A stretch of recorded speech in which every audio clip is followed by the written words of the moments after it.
The great council chamber stretched out like a silver dome under the artificial stars of Nexus Prime.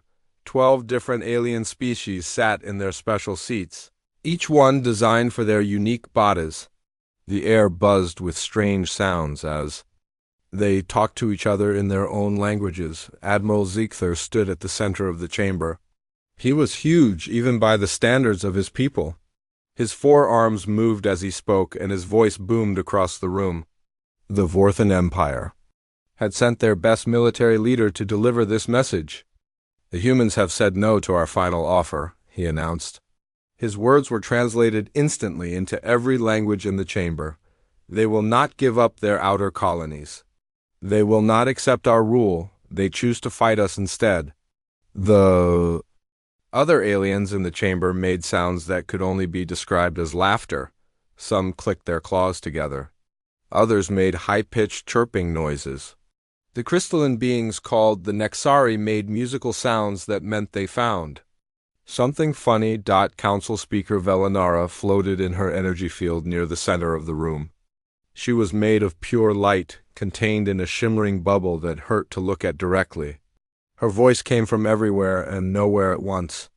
Admiral Ziegther, why do you seem worried about the humans? She asked. They are a young species. They have only been traveling between stars for less than 200 years. Their weapons are simple compared to ours. Yes, agreed Counselor Thexani from the hegemony. She was a tall, thin creature with 6 legs and skin that changed colors. When she was excited, we have studied their technology. They still use chemical rockets for many of their ships. Their weapons shoot metal projectiles or use basic nuclear power. They are like children playing with toys. Admiral Ziegther shifted his massive weight from one foot to another. Something about the humans bothered him, but he could not put it into words. I have read about their history, he said slowly. Their planet has seen constant war for thousands of years. They fight each other all the time. That proves they are barbaric, said Velanara. Her light pulsed brighter with what seemed like disgust.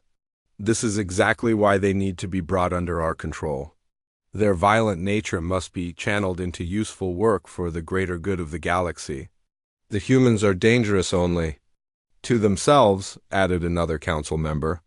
Once we show them our superior technology, they will surrender quickly. All primitive species do. The chamber filled with agreement.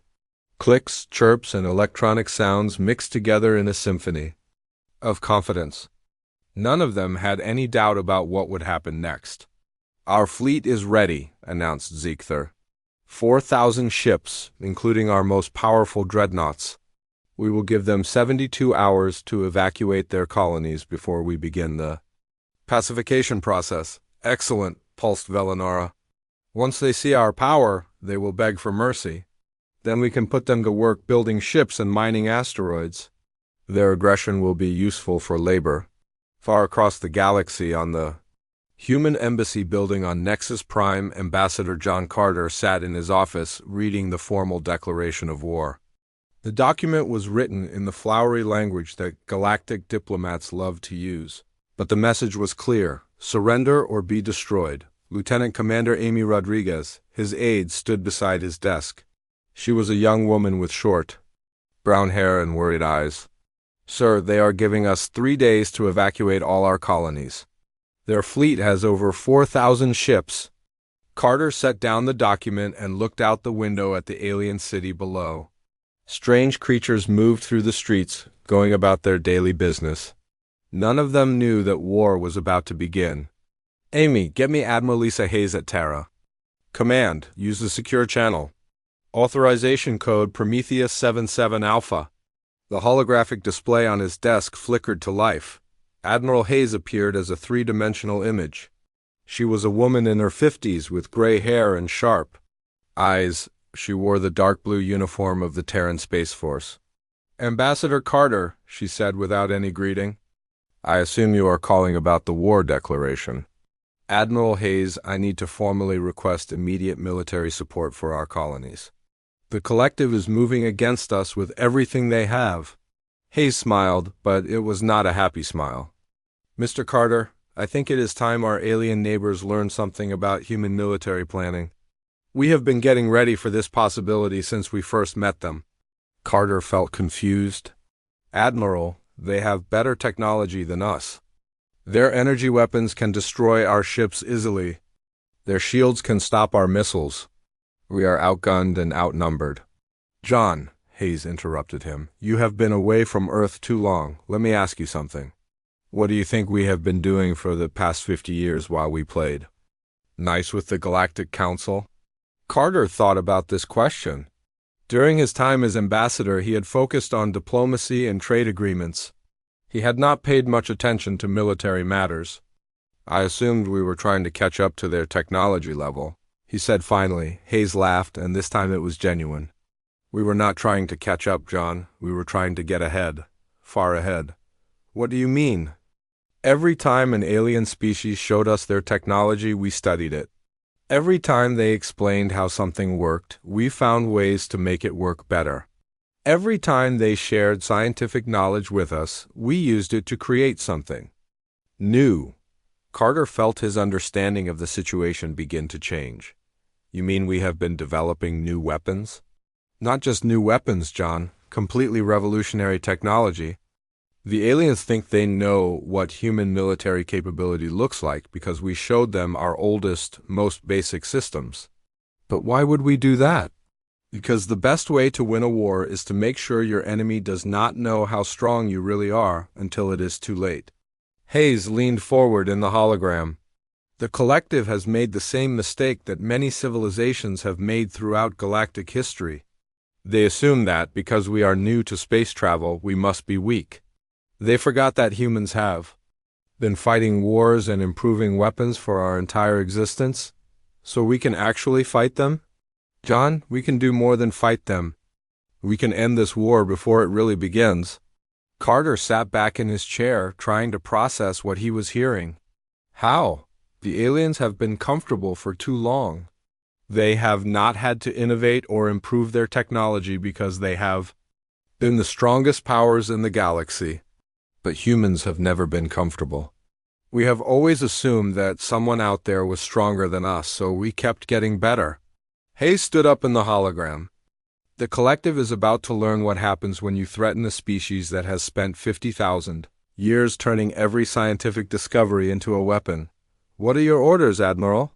Your orders are to stay safe and be ready to negotiate. Their surrender when this is over? Their surrender?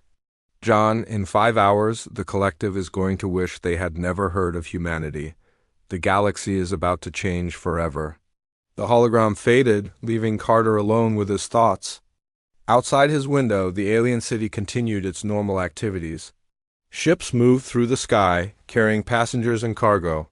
Markets bustled with activity. None of them knew that everything was about to change. Rodriguez returned to the office. Sir, I have been monitoring communications from the collective fleet. They are maintaining standard formation and moving toward our colonies at normal speed. What about our own forces? That is strange, sir. I cannot detect any human military activity at all. Our colonies appear to be completely undefended. Carter smiled for the first time since receiving the war declaration. Amy, I think we are about to learn that appearances can be very deceiving. As the embassy staff prepared for what they thought would be a desperate defense, none of them knew that across human space, the most advanced military force in galactic history was preparing to demonstrate why underestimating humanity was a fatal mistake. The war was about to begin, and it would be over before anyone expected. Deep inside the Cheyenne Mountain complex on Earth, Admiral Lisa Hayes stood before the largest holographic display ever built by human hands. The three-dimensional map showed the entire local section of the galaxy. Blue lights marked human colonies, while red dots showed enemy forces moving toward them. There were far more red dots than blue ones. The command center buzzed with quiet activity. Officers moved between workstations, checking systems, and coordinating with fleets across human space.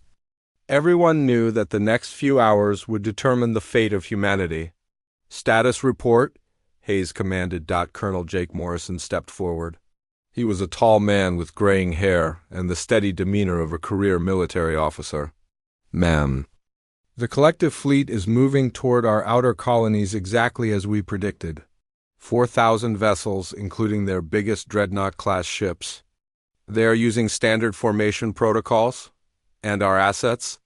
Operation Sleeping Giant is fully operational. All deep space monitoring stations are online and tracking enemy movements. The Wraith network is positioned and ready for activation. Admiral Dan Sullivan reports that the First Fleet is prepared for immediate deployment." Hayes nodded. The Wraith network was one of humanity's most closely guarded secrets. For decades, they had been placing cloaked monitoring stations throughout collective space, watching and learning everything about their potential enemies. "What about our special projects?" Dr. Rachel Foster stepped forward from her position at the science station. She was a small woman with dark hair and intense eyes. As the lead scientist from the Advanced Warfare Division, she had spent 20 years developing weapons that the aliens could not even imagine. "The quantum disruption array is ready for deployment," she reported. "The temporal displacement weapons have passed all final tests. The singularity torpedoes are loaded and armed." "On all vessels? And Project Pandora?" "Fully operational, Admiral. The artificial intelligence network is synchronized across all human vessels. Response time is less than 1 microsecond. The collective will not be able to adapt to our tactics." Hayes turned to face the assembled officers. The command center fell silent as everyone waited for her words.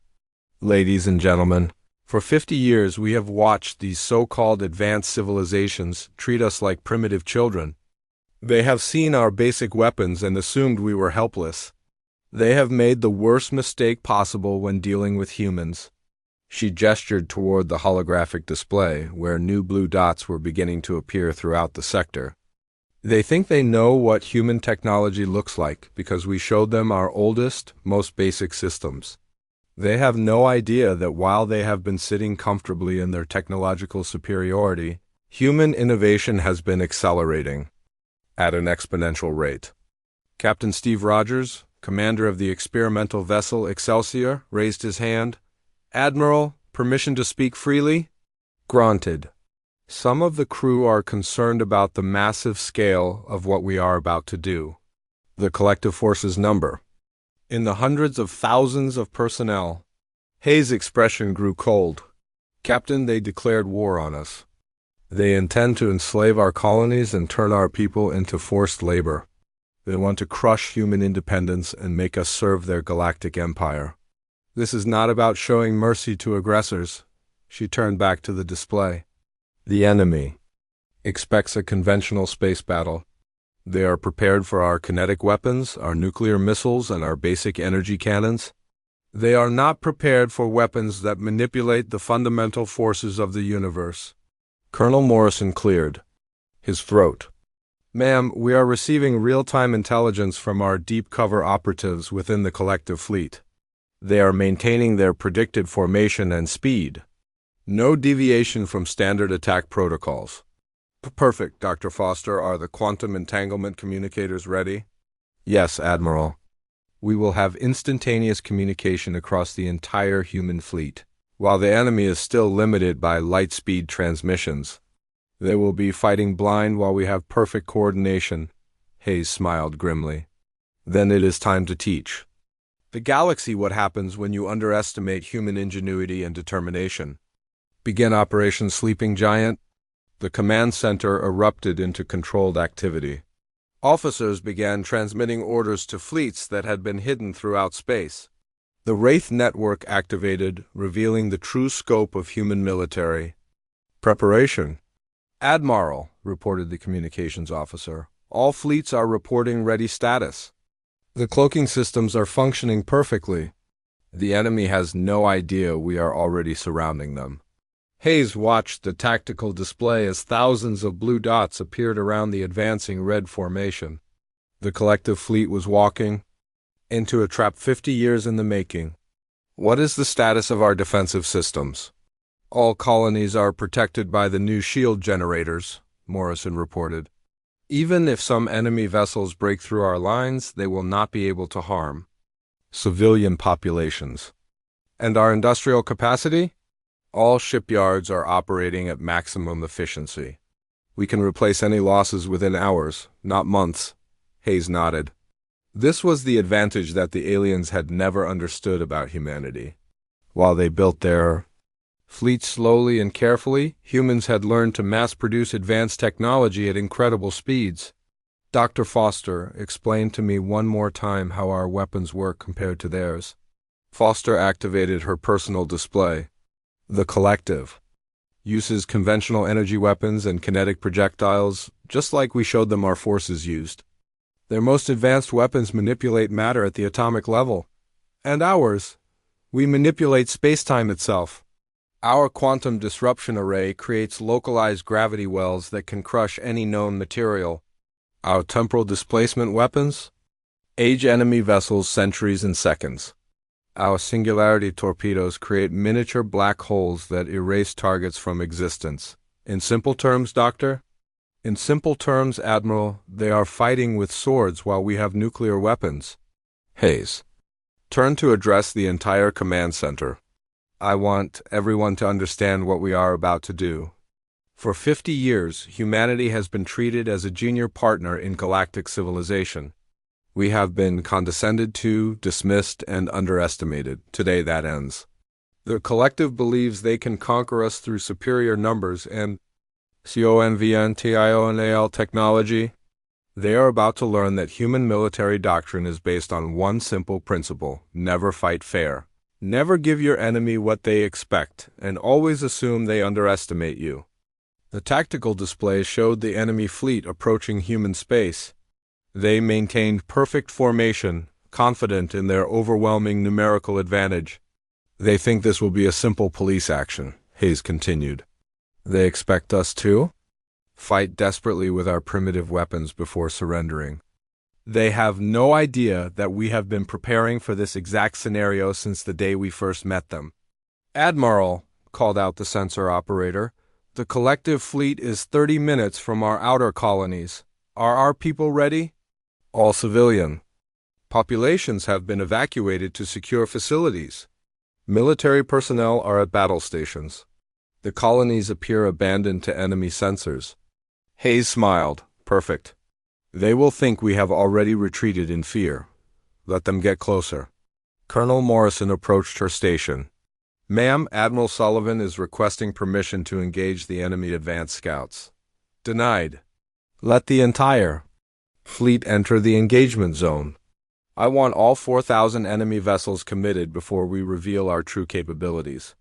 The minutes ticked by slowly. The command center watched as the massive Collective fleet approached what appeared to be undefended human colonies.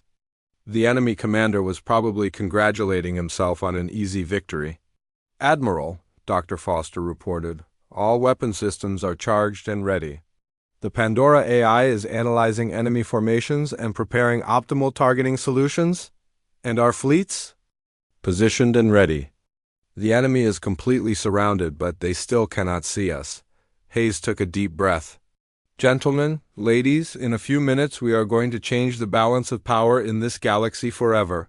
The age of human submission to alien authority is about to end. The holographic display showed the Collective fleet moving into final attack position. 4,000 warships prepared to bombard what they thought were helpless human colonies. They are in position, Admiral. Hayes looked around the command center one final time. Signal all fleets. Operation Sleeping Giant is now active. Show them what happens when you threaten humanity. Across human space, the largest and most advanced military force in galactic history prepared to demonstrate why underestimating humans was the last mistake the Collective would ever make. The Collective fleet emerged from hyperspace in perfect formation. 4,000 massive warships spread across space like a metal cloud, their hulls gleaming in the light of distant stars. Admiral Ziegther stood on the bridge of his flagship, the Dominator, watching the tactical display with satisfaction. Report, he commanded. No sign of human vessels, Admiral, his tactical officer reported. Their colonies appear to be completely undefended. All civilian populations have been evacuated. Ziegler clicked his mandibles in what passed for a smile. Among his species? Excellent. The humans have already retreated in fear. This will be easier than we thought. Shall we begin bombardment of the empty colonies, Admiral? Yes, once the humans see their settlements burning, they will surrender quickly. Then we can begin the process of bringing them under proper control. But even as the words left his mouth, something impossible began to happen. The empty space around the collective fleet started to shimmer and ripple like heat waves rising from hot ground. What had appeared to be vacant space suddenly revealed itself to be filled with human vessels, thousands of them. "What is this?" Ziegler roared. "Our sensors detected nothing." His communications officer, a young Vorthan with trembling hands, looked up from his station. "Admiral, we are receiving a transmission from the humans. Put it on the main screen." The holographic display activated, showing the image of a human female in a dark blue uniform. She appeared calm and confident, a stark contrast to the chaos that was beginning to erupt around the collective fleet.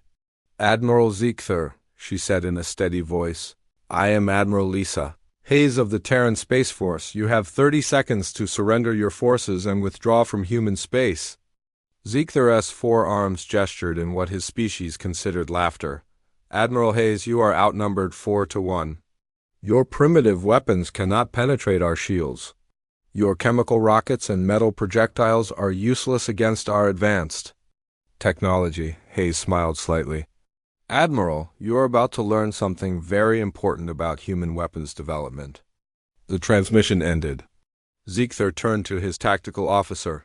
"All ships, prepare to fire. Show these humans what happens when they challenge the collective." But before he could give the order to attack, something extraordinary happened.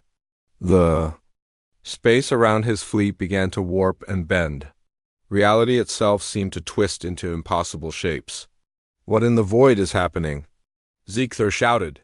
His science officer, frantically working at her console, looked up with terror in her multiple eyes. "Admiral, they are manipulating space-time itself. Our senses cannot understand what they are doing. The laws of physics are being bent around us." The first wave of human attacks defied everything the collective knew about warfare. Instead of the expected kinetic projectiles or energy beams, the humans unleashed weapons that attacked reality itself. The quantum disruption array activated, creating localized gravity wells around enemy vessels. 3 collective cruisers were caught in the first gravitational distortion. The massive ships, each over a kilometer long, crumpled like paper as space-time compressed around them. Their hulls, designed to withstand the most powerful conventional weapons, were crushed into dense balls of metal in seconds. "Impossible!" Ziegler screamed. "What kind of weapons are these?" "I do not know, Admiral," his tactical officer replied, his voice cracking with fear. "Our shields are completely useless against gravitational distortion. These weapons attack the fabric of space itself." The second wave of human attacks was even more devastating. The temporal displacement weapons activated, creating pockets of accelerated time around enemy vessels. Ships that had been built to last for centuries began to age rapidly. Hull plating corroded and fell away. Electronic systems failed as their components aged beyond functionality. Entire crews died of old age in minutes as time moved faster inside their ships than outside. Within moments, proud warships became floating graveyards of rust and decay. "Return fire!" Ziegler commanded desperately.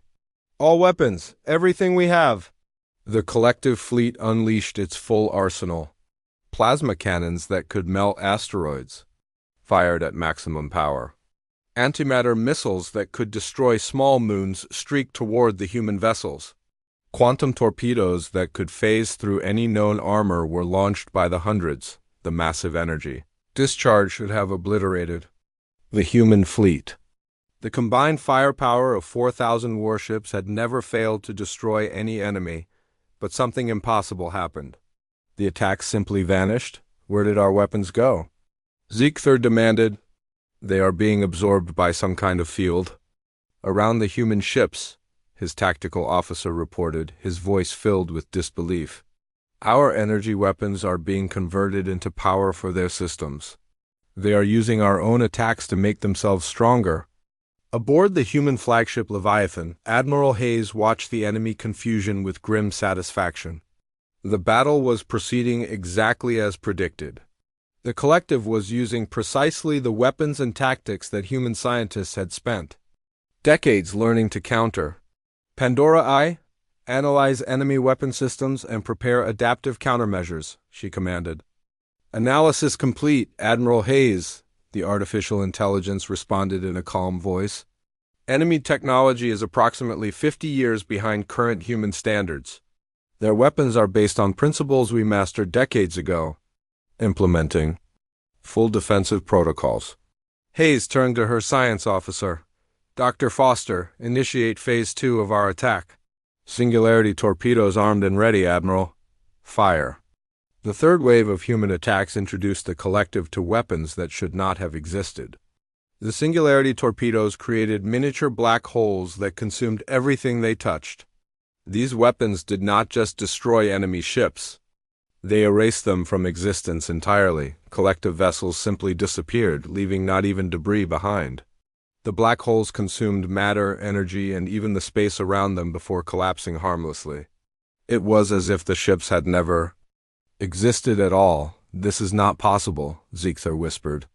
No species should have weapons like these. Admiral, his first officer said quietly, we have lost over half our fleet. The survivors are scattered and demoralized. We must retreat, but even retreat was impossible.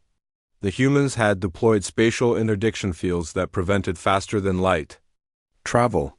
The collective fleet was trapped in a cage of twisted space-time, unable to escape the killing field they had flown into. We cannot jump to hyperspace, reported the navigation officer. They have created some kind of barrier around this entire region of space. Hayes watched the tactical display as the enemy fleet struggled helplessly against forces they could not understand. All ships begin systematic elimination of remaining enemy vessels. Show them no mercy. The human fleet moved with perfect coordination, their attacks synchronized across vast distances by quantum entanglement communicators. Each ship knew exactly where every other ship was and what it was doing. They moved like a single organism. With thousands of parts, the collective ships, meanwhile, were fighting blindly. Their light-speed communications meant that orders took minutes to reach distant vessels. By the time a commander could respond to a threat, his ship was already destroyed. Admiral, the communications officer reported, we are receiving surrender. Requests from individual enemy vessels. Denied. They declared war on humanity. They intended to enslave our people. There will be no mercy until their entire fleet surrenders unconditionally. The battle continued for 90 minutes. The collective fleet, which had seemed so powerful and intimidating, was systematically destroyed by weapons and tactics they could not comprehend. Their superior numbers meant nothing against human technological superiority. Admiral Ziegler, his tactical officer, reported, we have lost 3,000 vessels. The remaining ships are heavily damaged and scattered. We cannot maintain formation. Ziegler stared at the tactical display, watching his proud fleet being eliminated piece by piece. How did they develop such technology so quickly? I do not know, Admiral. But we must surrender before they destroy us completely. Ziegler looked around his bridge at his terrified crew. These were warriors who had conquered dozens of species, but they had never faced anything like this. The humans had turned warfare into something beyond their understanding. Open a channel to the human fleet, he said quietly. This is Admiral Ziegler to all human forces. His voice cracked with defeat. I formally request immediate ceasefire negotiations. Hayes appeared on his screen again, her expression unchanged. Admiral, the only terms we will accept are unconditional. Surrender of all collective forces, and if I refuse, then you will join the rest of your fleet in oblivion. Ziegler looked at his tactical display one final time. Less than 1,000 ships remained operational out of his original 4,000. The humans had demonstrated that they could destroy his entire fleet whenever they chose. "I surrender," he said quietly. "All collective forces surrender unconditionally." To human authority, the war was over. In less than 2 hours, the most powerful military force in the galaxy had been reduced to scrap metal and desperate survivors. The humans had won a victory so complete that it would reshape galactic politics forever. In the Galactic Council chamber on Nexus Prime, chaos had replaced the usual order. The emergency session had been called the moment reports from the battlefield started arriving. The elegant chamber, designed to showcase the unity of galactic civilization, now buzzed with panic and confusion. Council Speaker Velanara floated in her energy field, her usual calm shattered. The light that made up her body pulsed rapidly, showing her agitation. "These reports cannot be accurate," she said, her voice carrying across the chamber. "The humans were barely capable of space travel 2 centuries ago." Counselor Thexani frantically worked at her data station. Her 6 legs moved quickly as she pulled up file after file. "Our intelligence reports show only basic human technology. Chemical rockets, simple fusion reactors, primitive energy weapons. How can they possess weapons that manipulate the fundamental forces of reality?" The holographic displays around the chamber showed real-time footage from the battle. Collective warships, the pride of their military, were being destroyed by weapons that seemed to bend the laws of physics. Ships disappeared into black holes, others aged centuries in seconds. Still others were crushed by invisible forces. "This must be some kind of trick," insisted Counselor Morduck from the Zephyrian Alliance. His tentacles writhed with nervous energy. "No species can develop such advanced technology in so short a time." The answer came from an unexpected source. Ambassador John Carter, who had been silent throughout the emergency session, finally stood up. The other council members turned to look at him, their various forms of sensory organs focusing on the human diplomat. "Honorable council members," Carter said in a calm voice, "you have made a fundamental error in your understanding of humanity." "What do you mean?" Velanara demanded, her light pulsing brighter. "For 50 years, you have treated us as primitive children who needed your guidance. You assumed that because we showed you certain technologies, those were the best technologies we possessed." Carter activated his personal holographic display. The footage from the battle played again, showing human vessels using weapons that defied known science.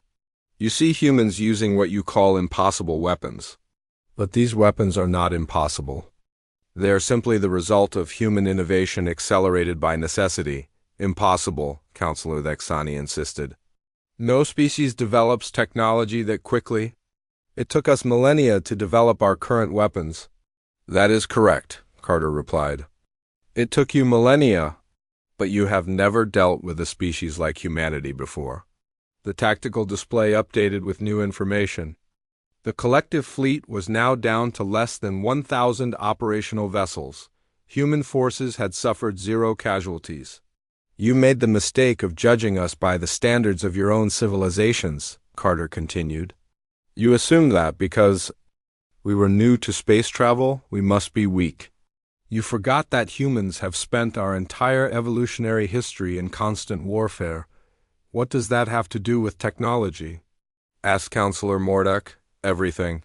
While your species developed slowly and peacefully, humans have spent 50,000 years turning every scientific discovery into a weapon. Every new principle of physics we learned became a tool for war. Every advancement in technology was immediately adapted for military use.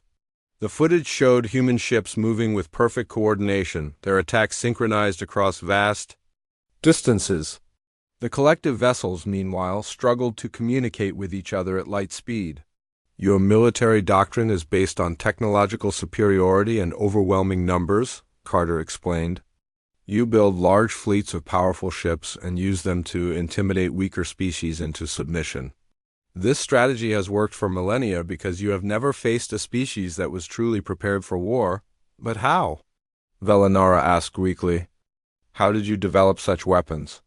By assuming that we would always be the weaker force. When you are always the underdog, you learn to think differently. When you are always outgunned, you learn to be more clever. When you are always outnumbered, you learn to be more efficient. Carter gestured to the battle footage. What you are seeing is the result of 50 years of human military planning. Every time you showed us your technology, we studied it and found ways to improve it. Every time you explained how something worked, we used that knowledge to create something better. The quantum entanglement communicators that allow our ships to coordinate instantly across vast distances. The spatial interdiction fields that prevent enemy retreat. The weapons that manipulate space-time itself. All of these technologies were developed using principles that you taught us. The council members sat in stunned silence. The implications of what Carter was saying were staggering. You taught us about energy manipulation, so we learned to absorb and redirect your weapons. You showed us gravitational technology, so we learned to create artificial gravity wells. You explained temporal mechanics, so we learned to accelerate time around our enemies. By the 3-hour mark of the battle, the reports were clear. The collective fleet was in complete disarray. Their once proud formation had been shattered. Their advanced weapons had proven useless against human defenses. Admiral Ziegther is requesting immediate assistance, reported the Council's military liaison. His remaining forces are being systematically eliminated. He says human weapons are beyond anything in our database. Can we send reinforcements? Velinara asked desperately. No, Speaker. The humans have established complete control of that region of space. Any vessel that enters the battle zone will be destroyed instantly. Carter watched the council members process this information. Their confidence in galactic military superiority was crumbling before their eyes. There is something else you should know, Carter said quietly. What? Several council members asked at once. The forces you are watching represent approximately 15% of the Terran Space Force. The chamber fell completely silent. Even the usual background hum of electronic systems seemed to pause. The remaining 85% of our military is currently positioned around every major collective world and military installation. What are you saying? Councillor Thexani whispered. I'm saying that while you have been watching this battle, human fleets have surrounded every important target in collective space. Every military base, every industrial center, every government facility is now within range of human weapons. Carter activated another display. It showed the positions of human fleets throughout collective territory. Red dots representing human vessels surrounded every major planet and space station. We call it the Damocles Protocol, Carter explained. The moment the collective declared war on humanity, every significant target became subject to immediate destruction. Admiral Hayes was very specific about the terms. What terms? Velinara asked weakly. Unconditional surrender within 5 hours, or we demonstrate what happens when humans stop playing by galactic rules. The tactical display updated again. The collective fleet was now down to fewer than 200 operational vessels. The battle had become a massacre. This is impossible, Councillor Morduck said. How could you position so many ships without our knowledge? The same way we developed our weapons without your knowledge. We have been preparing for this possibility since the day we first met you. Every diplomatic mission, every trade agreement, every cultural exchange was also a reconnaissance operation. You have been spying on us. We have been learning from you. There is a difference. We never broke any treaties or agreements. We simply paid attention to everything you showed us and everything you said. The reports from the battle continued. To arrive, human forces were systematically destroying the remainder of the collective fleet. Their weapons continued to operate beyond known physics, creating effects that the galaxy's greatest scientists could not explain. How long have you been planning this? Velinara asked. Since first contact. Human military doctrine is based on a simple principle: hope for peace but prepare for war. We hoped that galactic civilization would accept us as equals.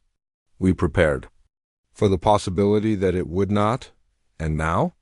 Now the galaxy is about to learn that the age of casual conquest is over.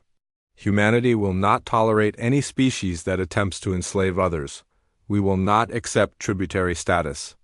We will not bow to galactic empires. The final reports arrived. Admiral Ziegther had surrendered unconditionally. The collective fleet had been reduced to fewer than 200 survivors out of 4,000 ships. The battle had lasted less than 5 hours. The war is over, Carter announced. Now we must discuss the terms of peace. The galaxy would never be the same.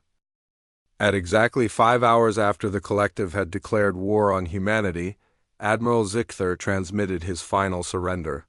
His voice, once proud and commanding, now cracked with complete defeat. "This is Admiral Ziegther to all human forces," he said over the open communication channel. "I formally surrender all collective military assets and territories to human authority. We yield completely and unconditionally." The words echoed across the galaxy as every major government and military organization monitored the historic transmission. The most powerful military force in known space had been crushed in less time than it took most species to hold a single battle aboard the human flagship Leviathan. Admiral Lisa Hayes accepted the surrender with professional courtesy. She stood on her bridge, surrounded by officers who had just witnessed the most decisive military victory in galactic history. "Admiral Ziegther, your surviving vessels will be escorted to designated holding areas," Hayes replied calmly. "Your crews will be treated according to human military protocols. Medical assistance will be provided for wounded personnel." "Admiral Hayes," Ziegther's voice was barely audible, "I must ask, how did you develop such weapons so quickly?" "My species has studied warfare for millennia, yet we have never seen anything like this." Hayes considered the question carefully. Around her, the bridge crew waited to hear how she would explain humanity's victory to their former enemy.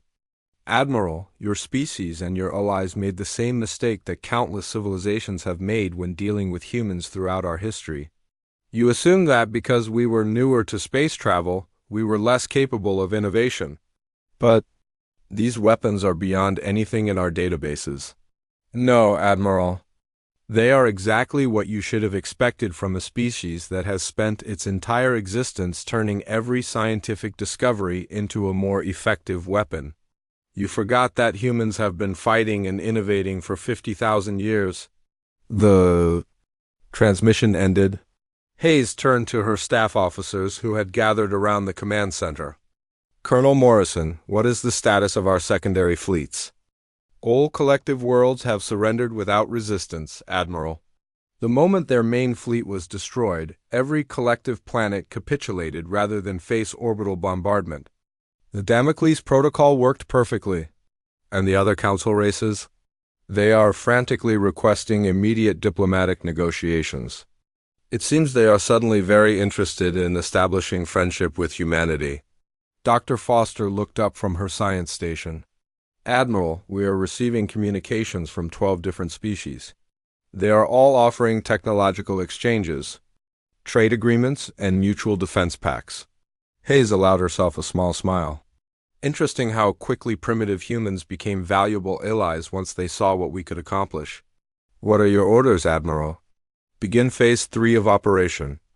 Sleeping Giant, it is time to restructure galactic politics according to human principles." Within hours of the collective's surrender, the political landscape of the galaxy had transformed completely. The collective, which had controlled nearly 30% of local space, was now under human administration.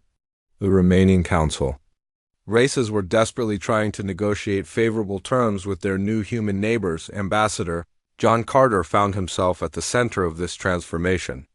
His office on Nexus Prime, once a modest diplomatic outpost, had become the most important location in galactic politics. Species that had barely acknowledged human existence now treated him as the most powerful diplomat in known space. "Ambassador," Lieutenant Commander Amy Rodriguez reported, "we have received formal requests for meetings from 47 different species. They are all offering significant concessions in exchange for human friendship." "Of course they are," Carter replied, as he reviewed the requests. "Fear has a remarkable way of making people polite and generous. Sir, the Zephyrian delegation is offering to share their most advanced manufacturing technology. The Nexari want to establish joint research facilities on their homeworld. Even the hegemony is proposing a full military alliance. Carter studied the offers with interest. Each one represented technology and resources that would have been impossible for humanity to access just days earlier. Schedule meetings with all of them. But make sure they understand the new terms of galactic politics. What terms, sir? The galaxy now operates under human protection. We are not conquerors, but we will not tolerate any species attempting to dominate others. The age of casual galactic empire building is over. Rodriguez nodded. And if they refuse to accept these terms, then they will discover what the collective learned. Humanity does not make idle threats. 3 months later, the galaxy had settled into its new reality. The Galactic Council had been restructured with humanity holding the dominant position. Former enemies now worked together under human mediation. Trade flourished as species that had been at war for millennia found themselves cooperating for mutual benefit. Admiral Hayes stood in her new office overlooking Unity Station, formerly the Collective's military headquarters. The massive space station had been converted into the center of galactic government, with representatives from dozens of species working together under human oversight.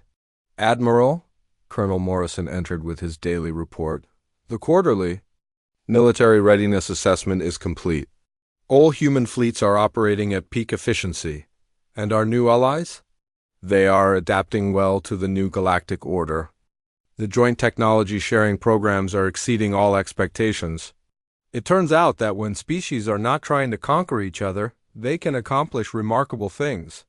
Hayes nodded as she looked out at the busy space lanes around the station. Ships from dozens of different worlds moved peacefully through space, carrying goods and passengers between formerly hostile systems. The council meeting is scheduled for this afternoon, Morrison continued. Are we ready? Yes. What items are on the agenda? The proposed Deep Space Exploration Initiative, the Galactic Peace Enforcement Treaty, and the establishment of the Joint Military Academy. Good. It is time the galaxy learned to work together instead of constantly fighting over territory and resources. Morrison consulted his notes. Admiral, there is one more item. Several council members have asked about human military technology. They want to know if we will share our advanced weapon systems. Hayes turned from the window. What did you tell them? That such decisions are above my authority level. The correct answer is that humanity will share defensive technologies with species that demonstrate peaceful intentions. Offensive weapons will remain under human control until we are satisfied that they will not be misused. And if they protest, then they can look at what happened to the collective fleet and decide if they really want to argue with us. That afternoon, Hayes attended the council meeting in the great chamber that had once been used to plan galactic conquest. Now it served as a forum for peaceful cooperation. Representatives from dozens of species sat together discussing exploration, trade, and mutual defense. The Deep Space Exploration Initiative has been approved, announced the new council speaker. A position that rotated among species but always included human oversight. Joint exploration fleets will be established within 6 months. What about the Peace Enforcement Treaty? Asked the Zephyrian representative. All major powers have agreed to the terms. Any species that attacks another will face immediate intervention by human forces. Hayes watched the proceedings with satisfaction. The galaxy was learning to resolve its differences through negotiation rather than warfare. The constant cycle of conquest and rebellion that had defined galactic politics for millennia was finally ending. Admiral Hayes, the speaker addressed her directly, do you have any additional items for discussion? Yes, I want to remind all council members that the current peace exists because humanity has the power to enforce it. We do not seek to dominate other species, but we will not allow a return to the old ways of galactic empire building. What if a species refuses to accept the new order? Asked the Nexari representative. Then they will face the same fate as the collective. Humanity learned long ago that the best way to maintain peace is to be so prepared for war that no one dares to start one. The meeting continued for several hours, covering trade agreements, scientific cooperation, and cultural exchange programs. The galaxy was not just more peaceful than it had been in centuries. It was more prosperous and innovative as well. As the meeting ended, Hayes reflected on the events that had brought them to this point. The galaxy had learned in 5 hours that underestimating humanity was a fatal mistake. Now, as the dominant power in local space, humans faced a different challenge: maintaining peace through strength while ensuring that former enemies could become productive partners. The war was over, but the real work was just beginning. The galaxy had entered a new age, one where primitive humans had become the guardians of peace and the architects of a new galactic civilization. And it all started because someone made the mistake of giving humanity 5 hours to surrender. Instead, they had used those 5 hours to end the war and reshape the galaxy forever.